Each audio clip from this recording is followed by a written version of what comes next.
Okay. Thanks everybody for coming. Most of my friends left except for Michael, so please be nice. Thanks for coming, guys. All right, so this will be honestly rather short. I did the same presentation in Riga, and it was shorter than I expected. And I have a tendency of keeping things rather short, which people sometimes appreciate. My name's Sam. I work at Hoseki. I've been in the space for about 5 years now, most recently at Fidelity working on open source self-custody solutions and proof of reserves. So this is an extension of the work that I was doing there.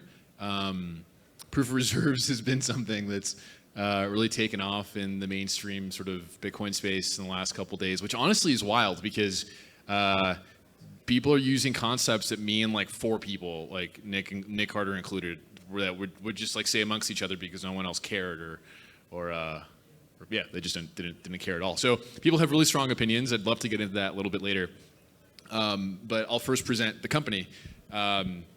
So we fundamentally see what we're doing as arming Bitcoiners. You can call it, empowerment if you want, but I like to be a little bit more edgy if I can, and I like arming a bit better. We're not arming them with AK-47s. We're not arming them with chemical weapons or nuclear warheads or biochemical weapons or any of the fun stuff. We're arming Bitcoiners with proof of asset statements for very specific use cases, and you'll see what that is in a second. So this is our, wow, that's bright. This is our dashboard. This is a few months old, so it's a little bit outdated. But this is our dashboard. And so our go-to-market was mortgages. When we first started the company, the problem I had was I wanted to get a mortgage and I was self-custodying my assets, but I had no way to actually prove to the counterparty that these assets are mine. They had no way to assess the assets. The best that I could do was take a screenshot of the wallet UI that I was using, but that was imperfect for a lot of reasons. And we're on the cutting edge of financial engineering, but we're still relegated to using screenshots for a very basic financial need. The other option was to then send my funds to Coinbase or any other given exchange, but that's like antithetical to the whole point of me self-custodying my assets in the first place. I don't have them with an exchange because I don't want them on an exchange. Granted, I could send it back, but my cold storage funds are my cold storage funds. I should be able to present some like form factor to a counterparty and have them be able to look at my assets quickly and just make a quick assessment. So a lot of what we do is this concept of infrastructure inversion. So Andreas talks about this a lot, or has talked about this a lot, where whenever there's a new technology, it needs to ride on the rails of the old technology, and then there's a flip. So his examples were horses and cars. So when horses were first developed, when cars were first developed, there was no infrastructure for them. You had unpaved roads, potholes and other stuff. Horses have limbs, so they can kind of like go in and out of things. No street lights, no gas stations, no infrastructure for cars. So it was a very hostile environment for cars. And at that time, he tells the story of like red flag laws, which are the law was that if you're driving a car, and this is just in the early days, you have to have an engineer with you. You have to have like 2 other specialists with you, and then 2 people, one in the front and one behind the car, waving these red flags, letting everyone know that a car is coming by. So it was a very hostile environment. Not easy for the car, but flipping that, having the horse ride on the rails of the car was trivial. So having the new tech ride on the rails of the old tech is difficult, and it's non-trivial, but having the old tech ride on the rails of the new tech is trivial. So having a horse walk on paved roads isn't a big deal at all. The other example is telecom and the internet. So dial-up, having internet connection on telecommunication lines was incredibly inefficient and very non-trivial, but having voice over the internet is incredibly trivial. Similarly with Bitcoin, trying to retrofit Bitcoin into the existing banking system is really difficult, and it's a really bad experience. But having the banking system live on Bitcoin is very easy. We can replicate the existing banking inefficiencies. You can make a transaction take 3 to 5 days on Bitcoin if you wanted to. So that's something we really take to heart at Hoseki, this idea that, yeah, we have an amazing asset. It's incredibly performant in several different ways and much more efficient, but we still have to kind of retrofit it into something that's not great in order to make it more usable. So I mentioned mortgages. That was our go-to-market. But the thing that's really taken off has been visa and residency applications. We've had tons of users come to us that are trying to get approved for a residency or a visa application. And I love the narrative because Bitcoin is a jurisdictionless asset and people are trying to use it to become global citizens.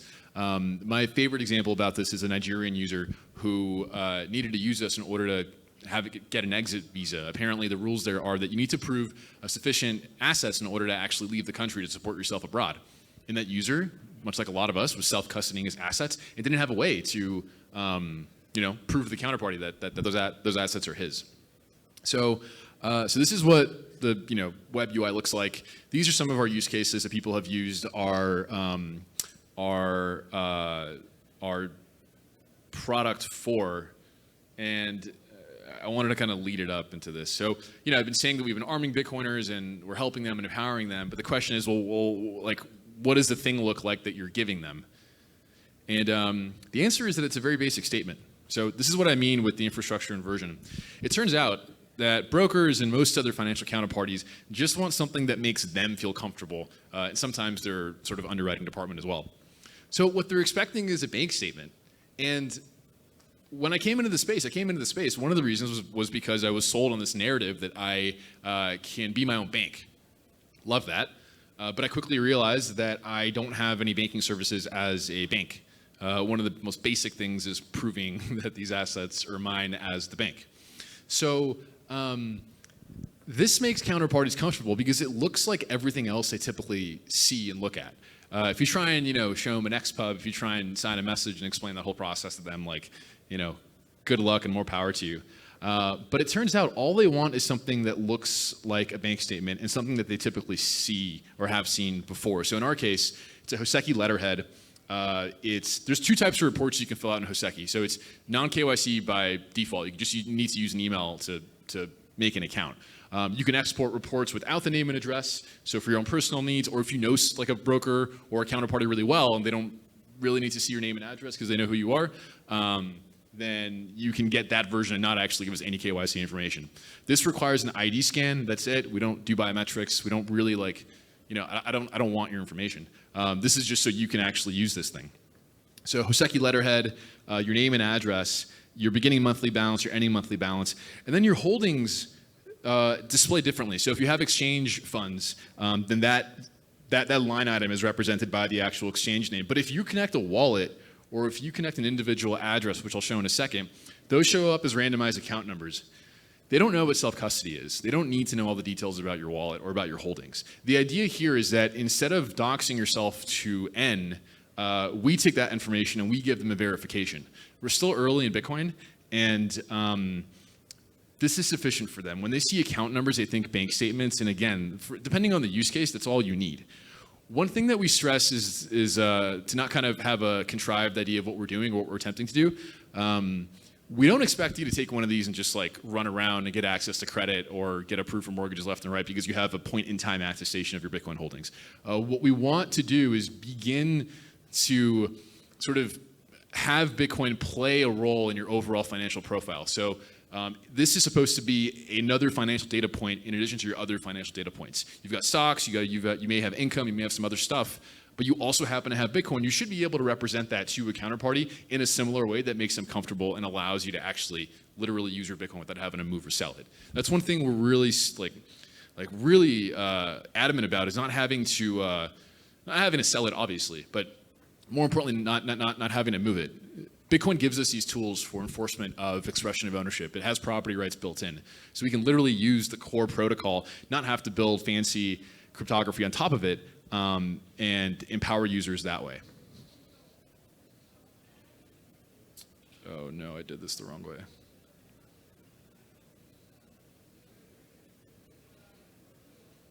Okay. Yeah, so the problem is there's lots of places to hold Bitcoin. You can hold it on an exchange, you can hold it on a cold storage device, you can hold it in like a paper wallet or a mobile wallet. Well, there's lots of places to hold Bitcoin, and there is no unified way to express that ownership. It's siloed off in different places. It's simply just held in different ways. And if you have it on Cash App, and if you have some on Trezor, and you happen to have some on, I don't know, like OKCoin, I think that, or Gemini, no, that's Gemini, then they're in different places, and expressing that ownership just isn't easy at all. And this isn't something we advocate. We advocate for everyone to self-custody, but we know that people don't do that, and we know that they're not going to do that. The majority of people probably won't do that in the future. So we just want to give them easy tooling to make their lives a little bit easier, hopefully. So, yeah, I guess that works. So the bigger problem we're trying to address with Bitcoin generally is something I alluded to earlier, which is the idea that when you self-custody your assets, they're kind of just sitting there. The idea that you can self-custody, you can actually hold bearer instruments, and the bearer instrument you're holding is this 24/7 liquid, incredible, we call it pristine collateral, but this incredibly performant asset is itself amazing, and that is incredibly revolutionary. But the fact is when it's there, you can't do anything with it. It's literally there, which again solves a lot of problems. But you should be able to represent it in some way. I don't know if you guys can see this. I did this half, and I'm really proud of it.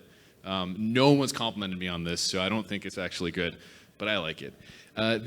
What we're trying to communicate is that you can actually represent your Bitcoin and have it do different things through Hoseki. That's why it's the end of the stick.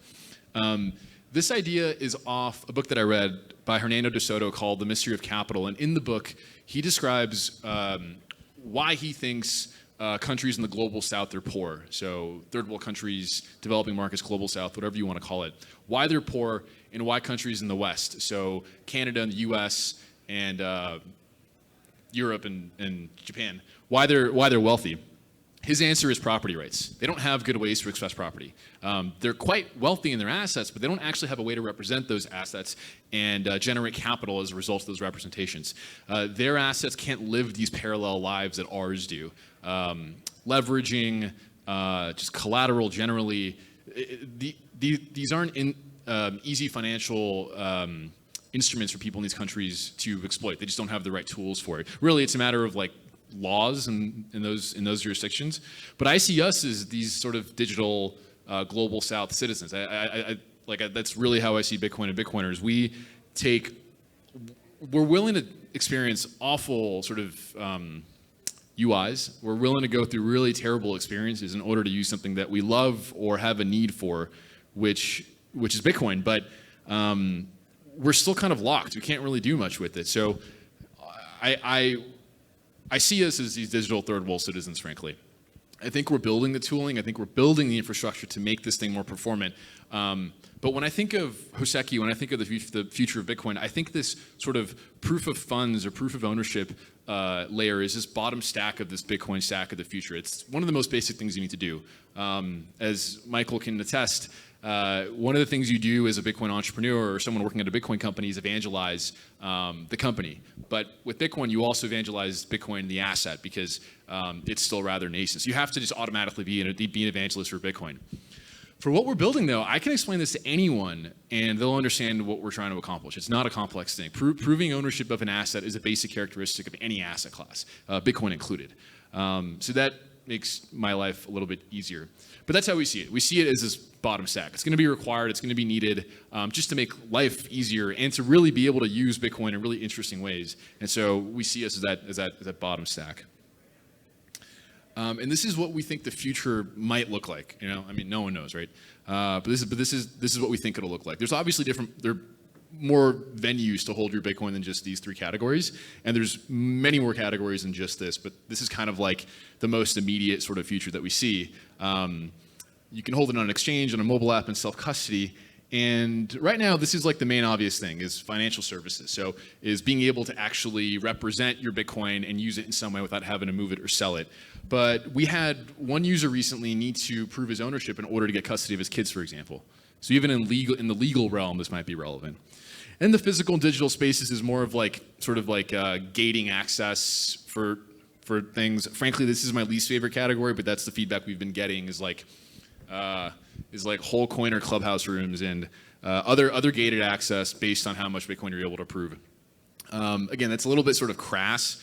I'm not necessarily hoping it goes in that direction, but regardless, this is the future that we envision Hoseki playing. And this is kind of what I mean is that bottom stack. And really quick, so I just want to get into all the hot topics of proof of reserves. I think I have like 15 minutes. I should be good. Yeah. I have a demo as well. So, all right, perfect. So the statements that I showed, this for an exchange is bullshit, right? It's a point-in-time attestation. Even for the counterparty, it's bullshit. Because the second this is printed, the second after that, the information on here, like, practically is useful, but technically isn't, because these assets could be gone. Like, if this was printed a month ago or a day ago or a couple minutes ago, like, these assets may not be in these places. So this is incredibly inefficient. But with Bitcoin, we have the tooling to monitor and do ongoing verification. So that's something we're releasing really soon, is the ability to have for you to prove to your counterparty programmatically and have them continually on an ongoing basis get notified when things change, be able to monitor your balance, and know that that's there. So the problem with POR today, historically, has been that apparently exchanges were giving in-time attestation. So I think, whoever it was, Gate or whoever was accused of this, sent the funds were sent back. And that obviously was problematic, and this is obviously games because this just represents a point in time. But I think a lot of the work that we're doing and a lot of the infrastructure that we're building will make this programmatic auditing really easy. Remember, with proof of reserves, and honestly, it's nuts now that like people have really strong opinions about this, and I love it because a lot of our stuff's been validated.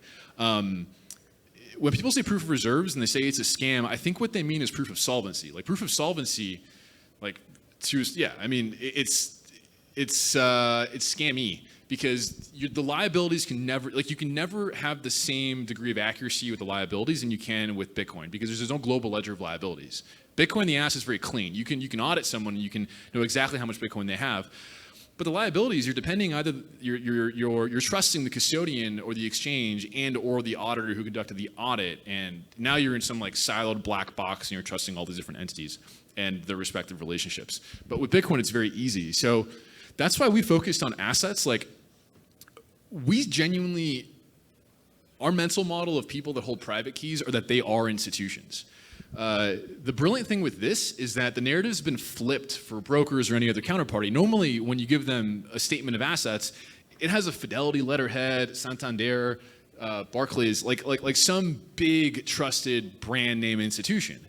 But now it's flipped because you're literally the one holding your assets. In those cases, you're not holding your assets. Someone's holding your assets on your behalf. And frankly, they don't even have your assets. Like Fidelity doesn't have your stocks. It's held by the DTCC, a different entity altogether. But for the first time, like you literally are holding your own assets. You are a bank. You are an institution. I would even go so far and say that you can become like a city-state. It's a little bit out there.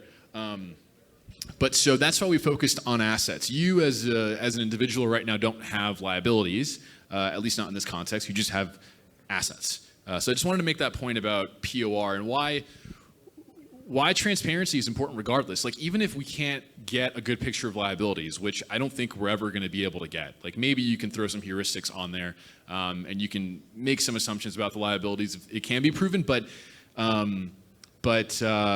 it's just not the same. But if you can prove that you have assets, that itself gives some assurance, and it may not be complete assurance where you trust this custodian with all your funds, which you shouldn't do anyway, but it gives some degree of assurance. Like FTX had more liabilities than assets, but they also had no assets. So if they could at least prove to some extent that we have, something, then it makes us more transparent. It makes us more robust. And if we can do this in a self-regulatory way, that I think is the key. We can self-regulate. Like all the tools are here. We don't need a regulator to give us to like come down and like take out the belt and just whip us into shape. We genuinely can just do it ourselves. And I hope this works because when Mt. Gox happened, there was like a zeitgeist around proof of reserves that died, and then in 2019, same thing. Like there was some weird renaissance, and then that died too. So this is like a moment, and historically, probabilistically, we're not going to do it, but we're putting all the tools in place to really make it easy and not to have any custodian have an excuse not to do it. So let me show you a quick demo of this. I've got like 10 minutes. So let's do Kraken first. So there's 3 different account categories you can connect in Hoseki. The first is an exchange.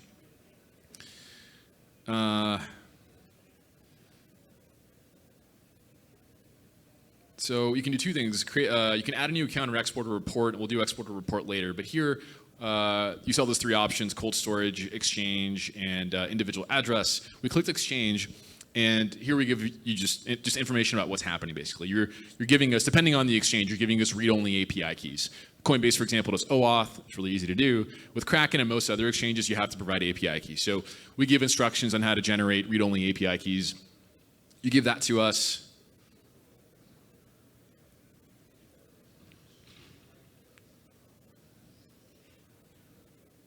Yeah, so let me just go back here. So I copied and pasted all that there, submitted it. We just verify that that's true. We can grab a balance there.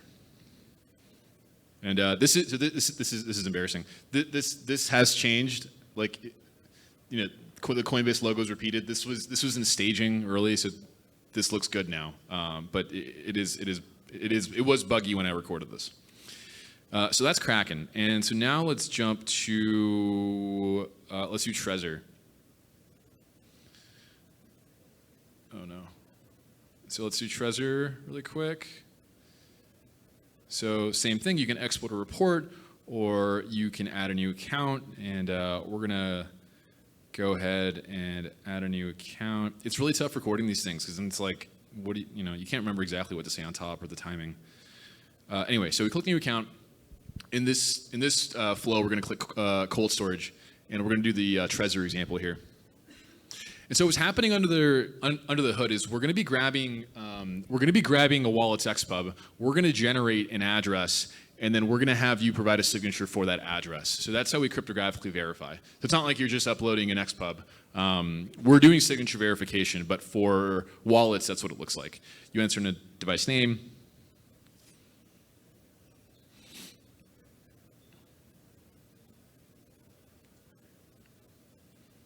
And then you're just in the Trezor UI flow. We're building an open source hardware wallet connector because every hardware wallet has its own sort of flow and interface, and we want to just unify it.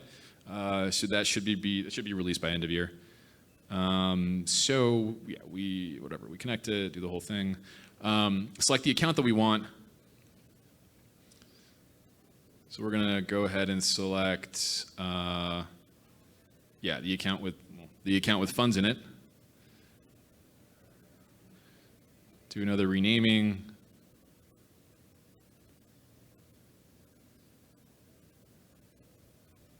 And then Trezor is connected. And so let's do one last one before I show you how to get the report. So the last one is, I think we use Blue Wallet. So Blue Wallet lets you generate signatures for different addresses, which is nice. Although we have instructions on how to do it for. So obviously, for more privacy-preserving users who don't want to dox their whole wallet, you can give a signature for an individual address. That represents a tiny percentage of users, but we wanted to make sure it's like complete in that sense. So we're going to verify a message. You're given the code or the message. We wanted to make the language a little bit easier, so it's the same thing, code or message. You're given that, and then I'm going to go into Blue Wallet and grab the address. That's what I want. And then I'll kind of skip ahead to show you how that works. So you have to paste in the address you want in Blue Wallet. You then put in the message as the last field.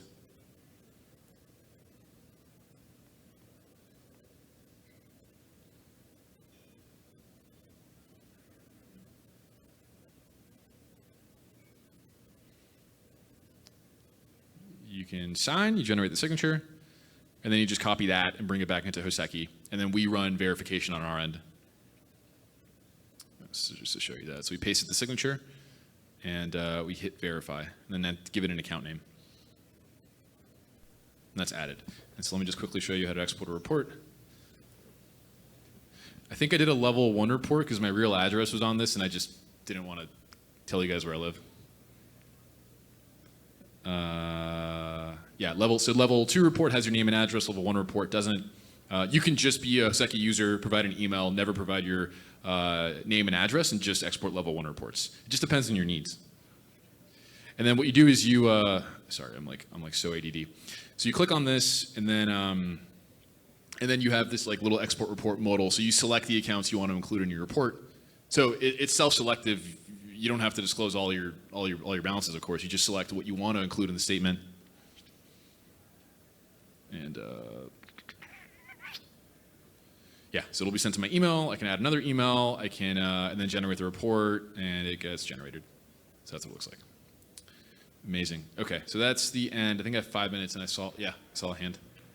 That message signing that you showed on Blue Wallet, did that just kind of all happen in the background for the Trezor, or was that like a different process? Yeah, no, it all happens in the background. Awesome, thanks. Yeah, so we have it in the FAQ, but the user wouldn't necessarily know what's happening. More technical users would, because they'll read about it. Yeah. Okay, any other questions? Okay, I think I covered it all. Oh, sorry. Yeah, Erica. Have you run into any pain points with the asset report there when they actually send it to somewhere? What do they question? Yeah, so we've had 60% success rate on people you don't have a relationship with. So 60% of the time so far, it hasn't been like a ton of users, but it's been good. Then like 80% success rate with people you have like an existing relationship with. Like most of our users have spoken to their broker, they know who they are, and they have their Bitcoin. They've been stuck. So not a lot, surprisingly, not a lot of pushback, because I'm the most critical person. Like, you're the most critical person of what you make, and I ran through all the criticisms in my mind, which there are several, but again, there just isn't a better way to do this. And then what's the secondary documentation that you had to present if you did get questioned? Did you alter something on that asset report, or? The secondary documentation? What do you? Like, did you ever have to send another asset report or alter it in any way? No. No, you've already, okay. No. Yeah. No, this is actually pretty much exactly what it's been like since the beginning. I modeled it off my own bank statements, and that's sufficient. Again, this isn't what we think like we'll be doing at scale. This is like, I think, very low brow, but it's an easy way to communicate what we're trying to accomplish, and just really the first sort of go-to-market before we build out the more cool programmatic stuff. Okay, well, thanks so much. Oh yeah, you can contact me. That's our website. You can contact me at Sam Abbassi on Twitter, or Hoseki app on Twitter. That's our website. Oh, we're in beta right now, so you can sign up and get in our beta.